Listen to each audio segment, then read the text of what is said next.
उरणमध्ये मतदान प्रक्रिया सकाळी 7:30 पासून सुरू झाल्यानंतर पहिल्या 2 तासाच्या टप्प्यात 8.30% तर दुसऱ्या टप्प्यात म्हणजे 11:30 वाजता 21.5% तर तिसऱ्या टप्प्यातील दुपारी 2 वाजेपर्यंतचे मतदान 33.66% झाले आहे.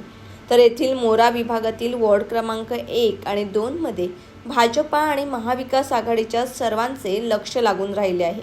यामुळे हा विभाग संवेदनशील मानला जात आहे. तर यावेळी तरुण मतदारांचा मतदानासाठी उत्स्फूर्त सहभाग पाहायला मिळाला.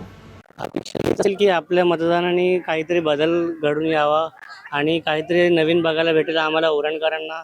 जे आम्ही एवढं वर्ष बघत आलो तेच नाही बघायला भेटणं शक्यतो आणि चांगल्यासाठीच बघायला भेटलं पाहिजे. आणि असं प्रमुख विकास काय झाला पाहिजे?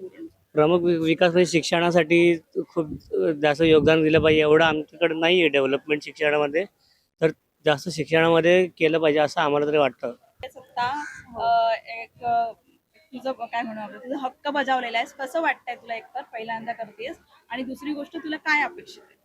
मी सेकंड टाइम मत करते आता आणि माझ्या म्हणजे मूलभूत हक्क म्हणजे रस्ता वगैरे बनवून दिलं पाहिजे, पाण्याचे वगैरे सोयी सुविधा चांगल्या झाल्या पाहिजेत आणि प्लस म्हणजे जिथे खड्डे वगैरे असतील ते पूर्ण क्लीन झाले पाहिजे आणि गटार वगैरे जिथे काय असेल ते पण पूर्ण व्यवस्थित झालं पाहिजे. हेच आमचे मूलभूत. नाव काय तुझं? पूनम रवींद्र पांचाळ.